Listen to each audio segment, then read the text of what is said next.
funny thing about the South Africans, though, they've got such shit banter, haven't they? They say stuff like, look how small your muscles are. Drop out, mate. Look at your arms, they're so small. Hello and welcome to a brand new season of RugbyPass Offload with me, Marc Edwards, and our gang to take you through all of the ups and downs, the talking points, the anecdotes, and exclusive behind-the-scenes insight into life as professional rugby players. They're very much still smashing into rucks with absolutely no care whatsoever for their own welfare at Scotland International and Glasgow Warriors co-captain Ryan Wilson, aided and abetted by the Bard of Bristol himself, the Bears props, Max Lahiff. We've also got Hamish Watson joining us later on the show, so do stay with us for that. He'll be fresh from his trip with the British and Irish Lions to South Africa. But first, hello, boys. Coming to the end of pre-season now. How are we feeling, Ryan? You all good? I'm all good. I'm just wondering, is that because of COVID, or do you always have a squat rack in your living room? Oh, I had to prioritize. I had a small amount of space. So yeah, and then COVID happened. I was like, the weather was terrible. So I was like, I'm bringing the gym inside. And then I just sold the sofa on eBay and put the squat rack in here. And it's a wonderful setup. Yes. It is. Pretty good to hang clothes on, I believe. Yeah, really useful for sheets, actually. Yeah.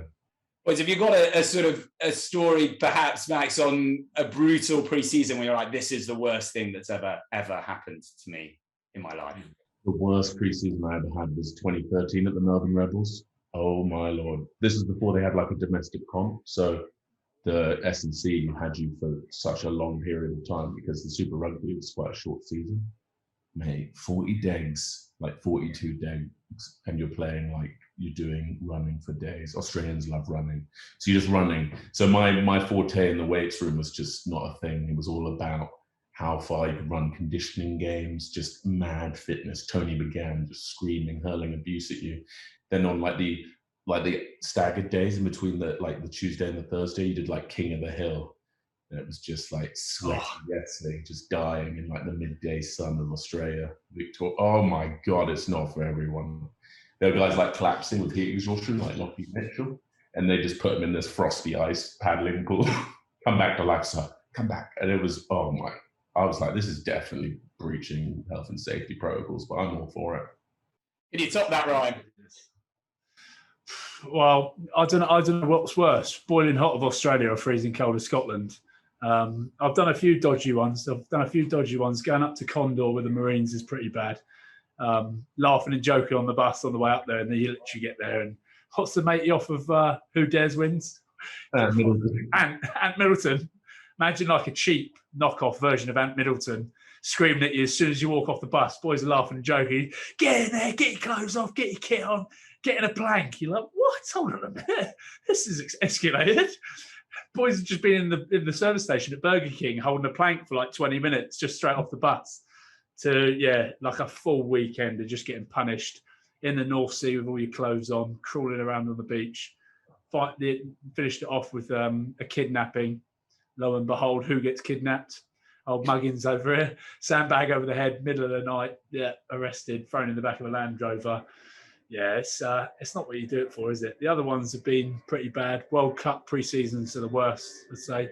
We got sent to the top of some mountain at altitude. Font Romeu it was called, where Mo Farah used to go and train for his long-distance running. We're doing rugby drills in the middle of the pitch. Everyone's dying. He's running around the outside of the track, just lapping it, giving it the old... So I've had a few weird ones, but nah, nothing I enjoy, mate. Nothing I enjoy. Has there been a player, though, who's come back where you're like, ooh, he's had a great summer, but he is in dreadful, dreadful shape? Oh, there's so many. Go on, Max. Throw someone out. Point them out. London Irish. Who was the?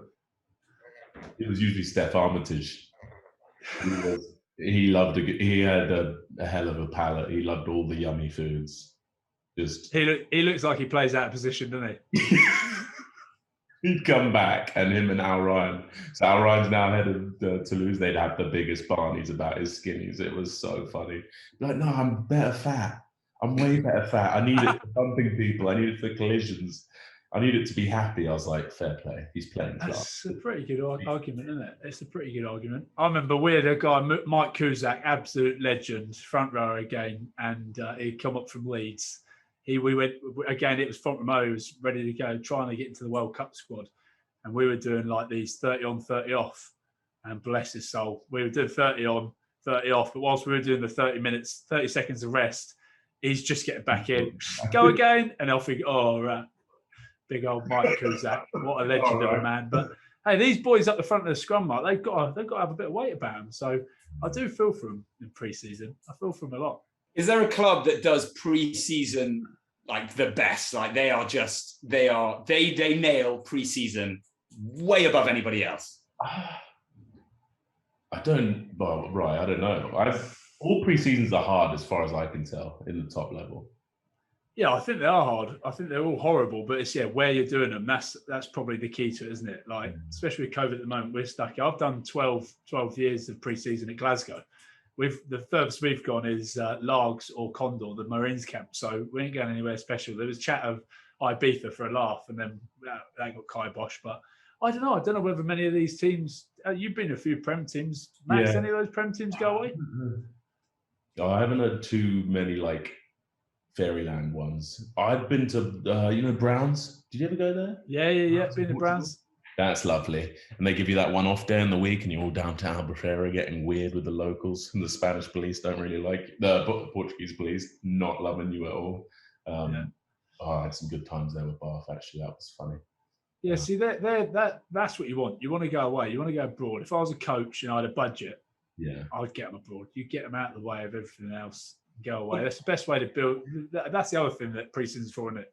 Building that team morale, building that culture, getting the boys away together. If you're stuck at home, it's finished the end of the day. You go back, moan to the wife and the kids, and it's just a normal day. Whereas when you're away together as a group, it's a good laugh.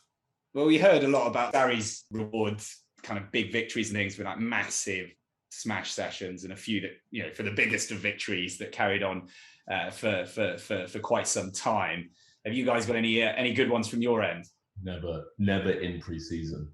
So like we'd never have anything like that in pre-season. There's obviously like you get the odd week off sometimes after a heavy block, and then some boys go on a big group lands band to like tour.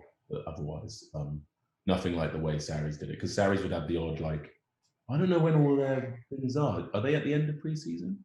Or no, they're not. No. They're mid-season. Those piss-ups they go on are mid-season. After a game, they beat us up at Glasgow, and they were all jumping on a flight going somewhere down in Spain or something like that. There's stories you know about those though, like the one where they all get handed like a random destination, and then they all have to meet up somewhere. That sounded epic.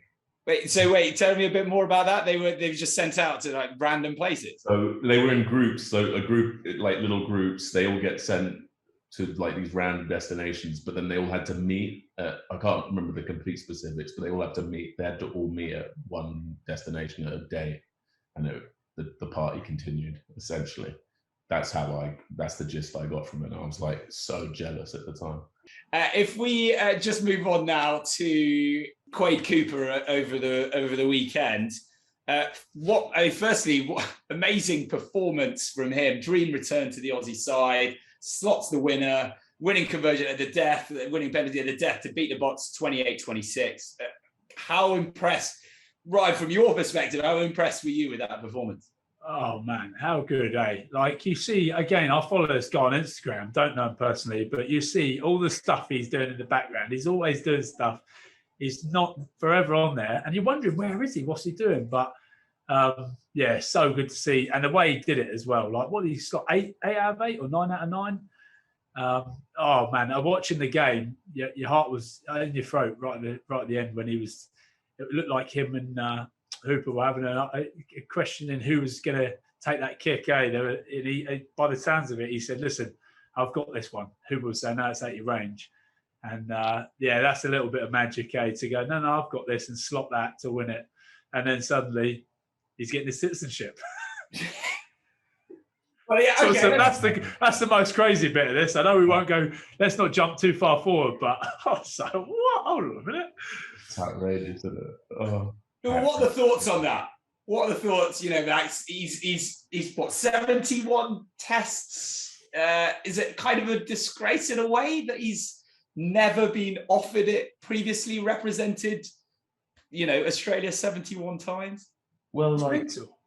what was the reasoning? Was that you have to be in Australia for a certain period of time to get your citizenship, like without leaving. And obviously, he's a pro sportsman, so he's got to take care of himself financially. So he's going to be dotting around. He spent a few spells in Toulon, and he went to Japan for a bit. So I think they altered the ruling, but I think it was galvanized by that performance for like extraordinary people. So like artists, sportsmen, and stuff for Australian citizenship. So if it was extraordinary circumstances like the fact with Cooper, I tell you, see when you're reading up on it, because I went and had a little look and to read up on it a bit more. It's so Australian, isn't it? The lady Christina Keneally said, and this is Labour Home Office Affairs spokesperson, so I'm guessing she's pretty high up there. A bloody great outcome for Quade in Australia. But you ever heard someone from like the UK go, bloody good idea that. She's stuck it straight out there, and how Aussie can you get? But mate, that is mental. I think the right thing, like the guy's been there since he was like 13 years old. Like you said, 70 caps. Yeah, he's in and out because he's got to go to work. It's just, I think there's like more overseas Aussies in there, like in the starting lineup. No disrespect to the guys that are in there. They're just so young in their careers, and like going to like that test arena by the All Blacks and the Bockies, they're coming up against some serious experience, but I suppose it will serve them all very well in the future. But there's so many great Aussie players. Like, imagine getting Skelton involved. Like, that bloke is a freak show of lock. Yeah, like, he's a big man. He's a big man. There's stuff he does that no other lock can do on the planet, like the way he shreds mauls and stuff. Sick at carrying. And then where's KB? Like, where's Curtly Beale? Whenever you play him, you're playing like 15 Curtly Beales. Another freak show. There's just so much talent that they aren't like resourcing, but Dave Rennie's a better man than me. He knows what he's doing. Hamish, great to have you on the show. Thanks for joining all of us. And also, obviously, been a few weeks now since the Lions. You've probably been able to reflect a little bit on it. From your perspective, how do you feel it went?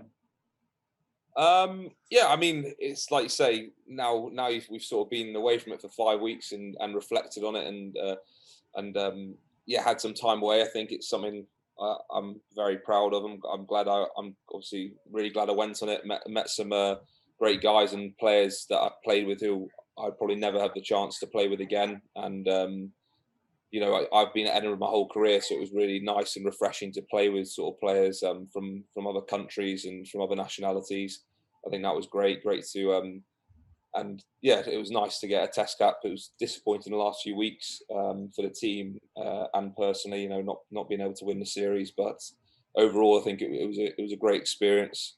I think boys who'd been on previous tours maybe found it a bit different and probably would say it wasn't as enjoyable as previous tours. But I think for a lot of the boys on their first Lions tour, still found it an amazing experience and still had a great time.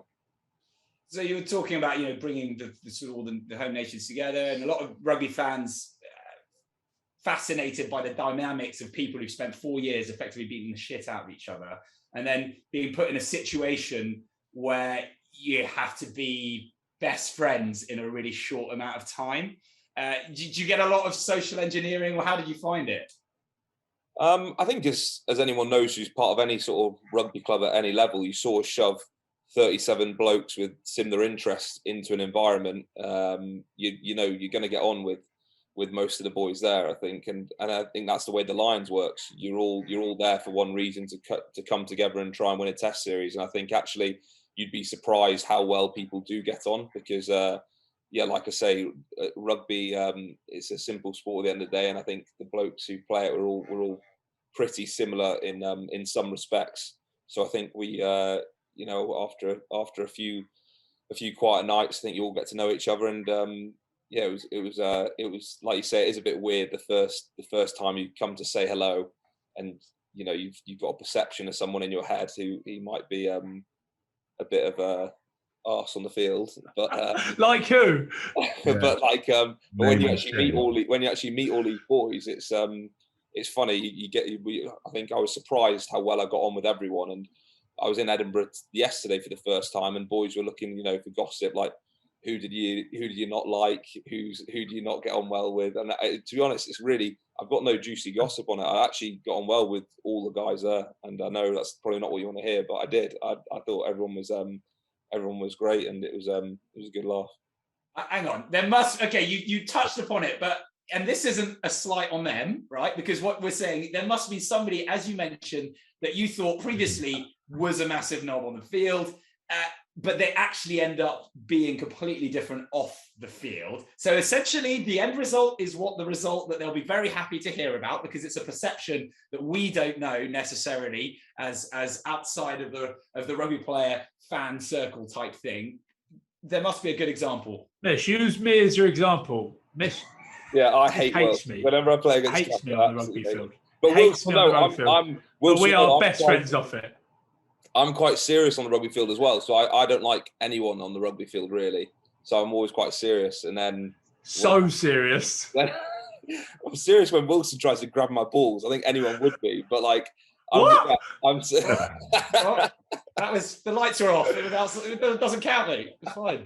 Well, no, and then so I think for me, like I don't have too much crack with anyone on the field, and then it was nice when, I mean, let's be honest, I know Faz looks like a very serious bloke, doesn't he, off the field, and on the field, and people on the field from other teams, they may not be his number one fan, but actually off it and getting to know him, especially in the last week when he wasn't playing in the Test series and stuff like that. He's it was really refreshing, good lad, and had some beers with him, and it was. There you are, own foul. It was own foul, right? Just that's it. It was own foul. That's all you need, Ryan. Just a nice beer at some point. We'll set that up. He'll be your best mate. I think Hamish will set it up. It's fine. Yeah, I think a few boys would have a beer with Wilkes, and their perceptions would either change or they'd be fighting by the end of the night. No doubt. So first impressions out of all the lines, boys. Just give me like the sort of the guy you were most impressed by as a professional, and then sort of the weirdest dude, but in like a good way. I got asked that today as well. One of the boys, who was the biggest weirdo, and I don't know that most professional. You know what I said? I said he's a serious bloke, and it probably, when you do see someone like the way Owen Farrell works on the field, and when he's fully switched on. He's pretty professional. I think the difference with the Lions, I think, from going from Scotland camps and Edinburgh camps is how switched on just everyone is during training. I think it's like the most professional environment in a way, and then the least professional in other ways. And I think when everyone's training, it's a short session, it's an hour long, but everyone is zoned in. I think that's the big difference between international and club stuff and then going to Lions camp. It's very switched on, but then as soon as you're finished, it's it's a very relaxed environment as well. So I'd say everyone's pretty dialed in when they need to be on it. The biggest weirdo, I don't know. I don't want to offend anyone. In a nice way. Way. Come on, Mish. I'm not here to dish out gossip. Yes, you are. That's exactly why I'm here. Podcast, man. What do you think it is? You know what? I don't know whether people know him, but Johnny Hill. You meet him. Yes. He's the most chilled out guy you'll ever meet. Did a few interviews with him, talking about like tea bags, and tea is his favorite thing in the world and stuff like that. And I think he might come over a bit weird, and I had a lot of nights out with him, and meaning just obviously not drinking, but just knocked out. Obviously not. He's actually such a top boy, and I think he's a great lad, but also very funny and different in ways as well. I had another question. Duhan van der Merwe in the gym talk to me.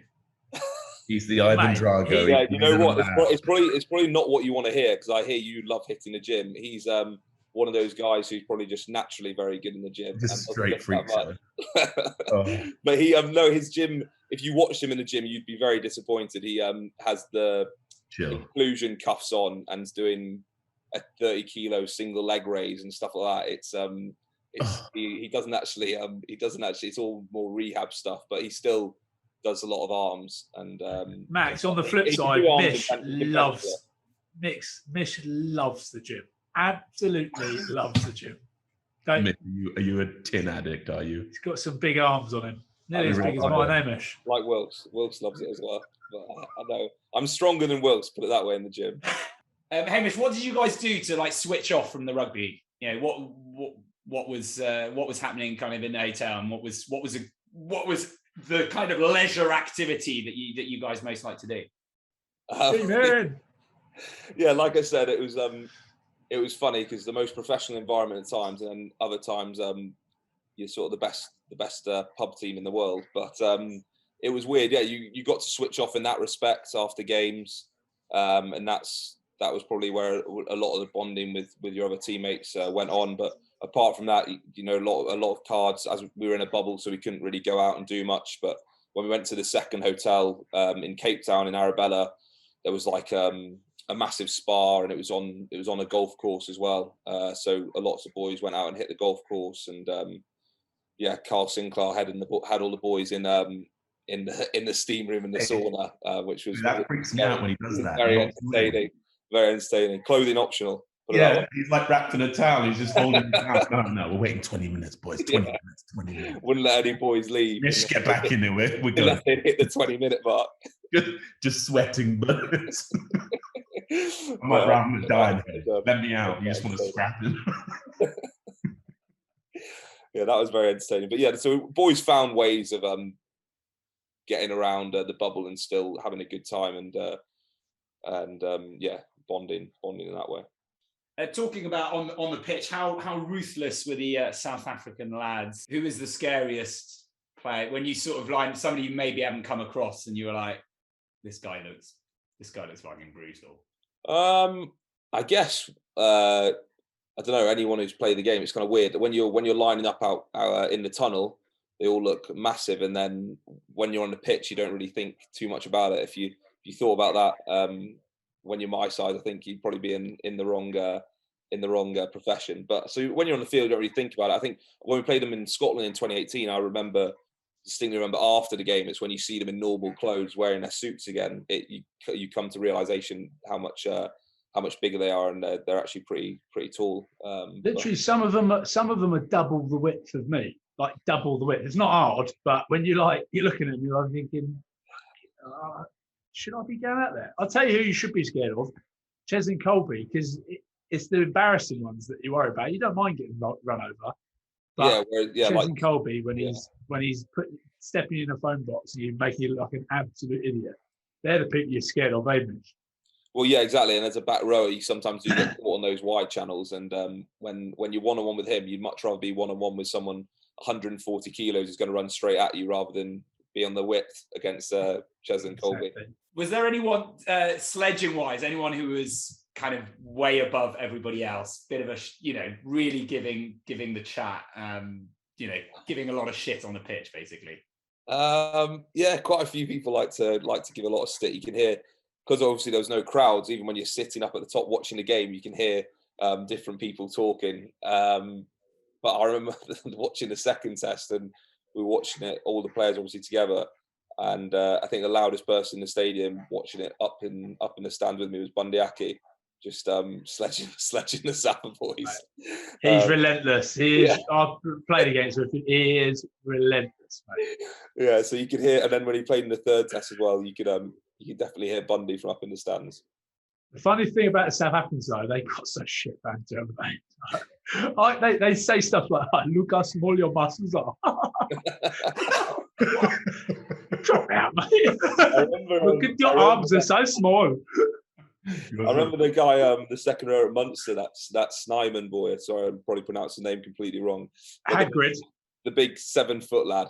I remember it was a maul, and I joined the maul. He came through and punched me in the face, and I sort of, you sort of try and grab someone's hand to try and think who it is. So I was holding on to his hand to make sure I could get him after the maul. Looked up and saw it was him. He was like 2 foot bigger than me. Anyway, and then so I was like looking at him like, what the F are you doing, sort of thing. And he's like, what? You don't like getting punched in the face? And I was like, no, like what? Mate, you should have told me to go back to Hogwarts. It's the weirdest thing ever. He said, yeah, asked me if I didn't get like getting punched in the face. Hey, Mitch, did you have a chance to have a beer at all after the series where, perhaps some of the South Africans, you changed your mind about them after everything they're given on the field during the tour to actually being all right lads off it? To be fair, we didn't really see much of them because obviously the COVID stuff and they had outbreaks in their camps and stuff like that. So I mean, boys would chat to a few of the guys they knew after the game, and then after the third test, they came in for a beer, and a few boys swapped jerseys. But we didn't really have much time to see them after the matches. To be honest, it was literally just a short few words to guys you sort of may know. But we didn't have there was no like after match meal or like normally when you have a function pre-COVID, there was none of that. So we didn't really get to speak to them. But how messy was your own end of tour function, end of tour party? Really? It was it was a lot of fun. I think a few boys didn't sleep for a few days. It was good crack. Hoggy tried to outdrink everyone, did he? He tried to do the full bender and then but died in the airport. He was talking about that, wasn't he? And he passed out in the airport. Yeah. It was a lot of fun, and it's a weird one when you're there on the last night as well, because after such a long tour, the last few weeks you're sort of like, right, I'm ready to see the family. Boys have got kids, they're ready to go home, and it comes to that last night, and it's one big last session, and then it hits you like you're drinking a beer at 6 a.m. with someone you're probably never going to play with again, and probably not see again for till you play against them or again. And it's a weird one because you spent 8 weeks of your life in a bubble environment as well. So you could argue that this tour boys were probably closer, and there wasn't as many. Obviously, I've never been on another tour, but I'm guessing like you speak to some of the boys that it wasn't as cliquey, because otherwise you'd be going out to restaurants, go out to meals with your certain group that you've sort of bonded with. Whereas it was very much 8 weeks of everyone, just very intense environment. And then on that last night, you're sort of like just sort of celebrating a bit and celebrating the tour and celebrating just the end of it. And then, yeah, you probably might not have a drink with half those boys ever again. So it's a bit of a weird one. Who's the chief jester on the final day?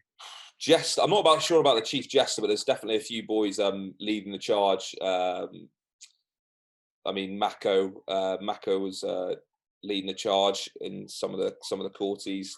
Toby Falatau can handle his drink and go for a bit. Luke Cowan-Dickey likes the odd beer. But yeah, no, it was entertaining to see that as well, which people sometimes you don't expect could go pretty hard as well. Ian Henderson one night had a really good night, and he was a top lad as well, and he was going hard as well. Ian Henderson one night had a really good night. I love it. You got to keep it like that. That's what happens on tour stays on tour. Mish, who ended up in your clique then of like the new people you met? Your like social group, who was it? I want to know. Just it's going to be a gamer clique, isn't it? Just all the Scotland boys. Are you a gamer? No, I do. I used to game a lot. Before kids. Now I have told I'm going to get the new Xbox and I'm going to start gaming again, because I've had 5 weeks after the tour now, and I think it's time to start gaming again. I've been a what do you play? Man. Now I need a game. Play a bit of FIFA, Madden, COD. I also like Red Dead Redemption, GTA. Got you. Yeah. So also a big arcade guy. I'm pretty like mainstream with the games I play, but what was saying before that? Who was your clique? The clique. Oh yeah. Like it was, you had different cliques for different things. Like we definitely had like a card clique. Like I think people did definitely have groups for different cliques. Because what are the groups? What else did you get up to other than the sauna clique got a bit weird. Yeah, we have different cleats for different things, and I think it definitely depends what sort of team you're in, because if you're in that sort of Wednesday night team and you're not going to play on the Saturday, you're in for that night, that 24 hours, you're definitely going hard in your clique. And then I think definitely when it comes to sort of the bin, when you sort of the test teams come along and you sort of working out who's going to be in the bin juice clique for the Most elite bin juice clique of all and it was time. funny because actually the test team did get rotated a bit. It was brutal when boys were getting cut from the bin juice. Boys were gutted. You know, the bin juice was a lot of crap the last 3 weeks. The bin juice was good crack, and I think boys who the team was announced, and straight away the leader of the bin juice was getting boys cut out and no goodbyes or anything. And yeah, that was quite entertaining. The sort of not clique, but the sort of vibe. Obviously, it's weird because you're so disappointed. And then you sort of try and get over it, and it was quite funny the last few weeks in those different groups, and seeing new boys enter the group and stuff like that. It was welcoming them in. It's funny, how that's almost your support network. Like you're absolutely gutted, and then you probably get added to a WhatsApp group. Welcome, like we'll look after the WhatsApp. Oh my, yeah, the WhatsAppuccinos. Yeah. Must be very tasty in there. Hamish, so obviously you got the player of the Six Nations, and you're sort of prolific for your defender beating skills. And I wanted to ask you, as an artist of dodging the defender, what your favorite way to beat defenders is? Is it the bump or the fend, or what's your go-to? Which fills you with the most sort of pleasure? Probably, I don't know. I'm sure we all have had that feeling, but when you sit someone down, yes, there it is. It's one way handing someone off, but if they stay on their feet, it's never as good as when you get someone off balance and sit someone down. It's always nice, isn't it? Oh, it's delicious, isn't it? I've mastered him though. If you want to watch any good clips, just dive at his ankles, chop him. That he hates it. The daisy. That's how I get him. The daisy That's how I get him. Just slide under there, you'll be all right. To be fair to Ryan, right? So just a slight handbrake. Stephen Jones wrote an article, you probably saw it in Sunday Times back in April, headline about you. I'm going to read it. I know it's not very nice, but I'm going to read it. But there is some nice stuff about why we're bringing this up, not just some thing that we're just bringing up to be shitty. He wrote, lightweight Hamish Watson is no match for the Springboks. Scotland flanker may be the best in the Six Nations, but he shouldn't be on the Lions tour. And when we brought that up with Ryan, this is a nice bit now, he got pretty worked up about it, genuinely. He said it was a ridiculous headline, obviously just total bullshit. He talked up your game better than probably your mum, anyone in your family would talk it up. He genuinely, and suddenly we thought it was like a paid advert. What was your? Is this when you sent a message saying "thank me later"? Yeah, yeah, that was it. Yeah. So is this Stephen Jones? To be fair, when I saw a lot of stuff coming through on my social media and stuff, and I thought, obviously I have no idea who Stephen Jones is. I thought it was like the old Welsh 10 bad mouthing me, and I was like, that's just weird from another rugby player. So I don't really care about his opinion, to be honest. But it's what he's done his job because he's a journalist, and it's what it's blown into. Because I think anyone who's played me on the field without being an arse, anyone who's played me on the field, anyone who knows me and sees the stuff in the gym and all that sort of garbage, I think people know it is a load of rubbish. So it's just funny how stuff like that, he's done his job, because it did suddenly spiral into stuff like this and people having debates on podcasts, and that's him well played, I guess. But do I care about his opinion? Not really. Have you ever had that before from press or selectors? I mean, I guess I've had it my whole career in a way that, people say, or definitely when I was younger, under 18s, under 19s, you're too small to be a forward, too small to be a 7.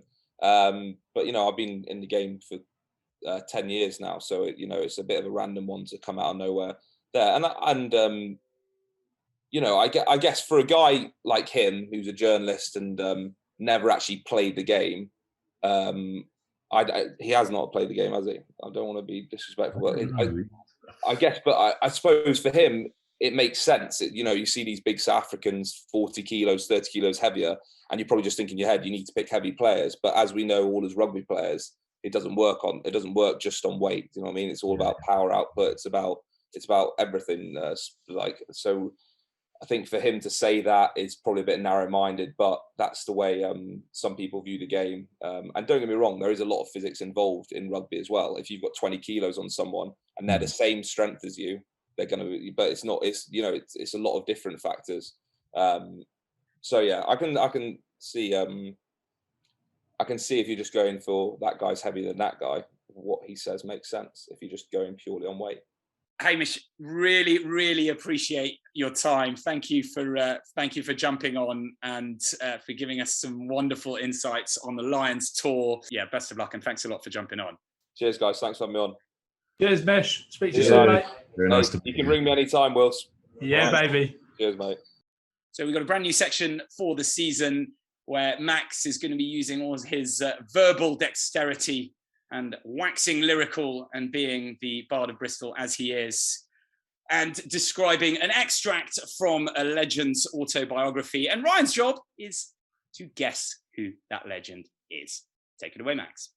We ended up at a dodgy South African nightclub. I still don't know how we settled on that particular place, but somehow half the World Cup squads were there, blowing off steam after the tournament. South Africa was still a pretty divided country racially in some scenarios. I remember being vaguely conscious that certain parts of the crowd might have been disturbed by the Polynesians in our midst.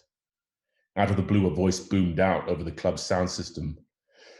Could all the New Zealanders please leave the premises immediately? Probably more Dutch, though.